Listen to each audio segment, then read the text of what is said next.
Hi hello, Nims 777 tarot റീഡിങ്ങിലേക്ക് എല്ലാവർക്കും സ്വാഗതം. ഇന്ന് നിങ്ങൾക്കായിട്ടുള്ള യൂണിവേഴ്സിൻ്റെ ഗൈഡൻസ്.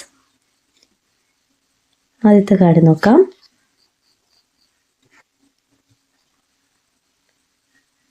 സ്റ്റെബിലിറ്റി എന്നാണ് കിട്ടിയിട്ടുള്ളത്.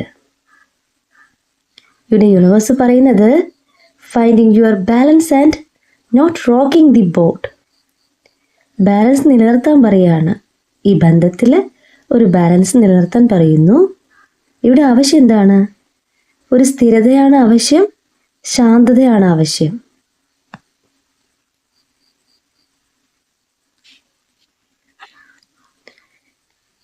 ലോയലിറ്റിയാണ് സെക്കൻഡ് കാർഡ് കിട്ടിയിട്ടുള്ളത്. ഇവിടെ പറയുന്നത് standing by each other through thick and thin. കട്ടിയുള്ളതും നേർത്തതുമായ എല്ലാ സാഹചര്യത്തിലും പരസ്പരം നിലനിൽക്കാൻ പറയുന്നു. നമുക്ക് നല്ലതും ചീത്തയുമായ സാഹചര്യം വരും, ഒരുമിച്ച് നിൽക്കാൻ യൂണിവേഴ്സ് പറയുന്നു. ഇവിടെ യഥാർത്ഥമായ സ്നേഹത്തെയാണ് കാണിക്കുന്നത്. നിങ്ങൾക്ക് യൂണിവേഴ്സിനോടുള്ള ഭക്തിയാണ് കാണിക്കുന്നത്.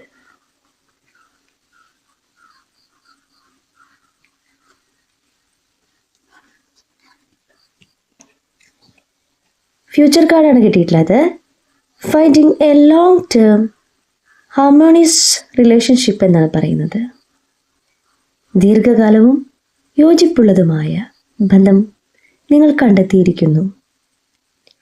അത് നിങ്ങളിലേക്ക് ഉടൻ സംഭവിക്കുമെന്നാണ് പറയുന്നത്.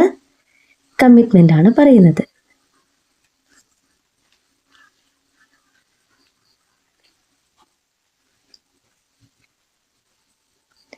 സ്വീറ്റ് ഹോം എന്നാണ് കിട്ടിയിട്ടുള്ളത്. Making A good home life or settling down എന്നാണ് കിട്ടിയിട്ടുള്ളത്. നല്ലൊരു കുടുംബജീവിതമാണ് നിങ്ങളോട് നയിക്കാൻ പറയുന്നത്. അതായത് നിങ്ങൾക്ക് നല്ല രീതിയിലുള്ള ഒരു സ്നേഹബന്ധത്തെ യൂണിവേഴ്സ് ഇവിടെ കാണിച്ചു തരുന്നു. എന്നെ കണ്ടുകൊണ്ടിരിക്കുന്ന എൻ്റെ വ്യൂവേഴ്സിൽ വിവാഹം നടക്കാനുള്ള സാധ്യതയുണ്ട്. ഈ ബന്ധം നിലനിന്നു പോകാനുള്ള സാധ്യതയുമാണ് യൂണിവേഴ്സ് കാണിച്ചു തരുന്നത്. പോസിറ്റീവ് തിങ്കിങ്ങോട് കൂടിയിട്ട് നിങ്ങൾ യൂണിവേഴ്സിനോട് പ്രാർത്ഥിക്കുകയാണെങ്കിൽ നിങ്ങളുടെ ബന്ധത്തിൽ ഒരു സ്റ്റെബിലിറ്റിയും നിങ്ങളും അവരും തമ്മിലുള്ള ആ ഒരു ബന്ധം നിലനിന്ന് പോകാനുമുള്ള എല്ലാ സാഹചര്യവും യൂണിവേഴ്സ് ഇവിടെ കാണിച്ചു തരുന്നു. നിങ്ങൾക്ക് വിശ്വസിക്കാം, പ്രപഞ്ചശക്തി നിങ്ങളോടൊപ്പമുണ്ട്.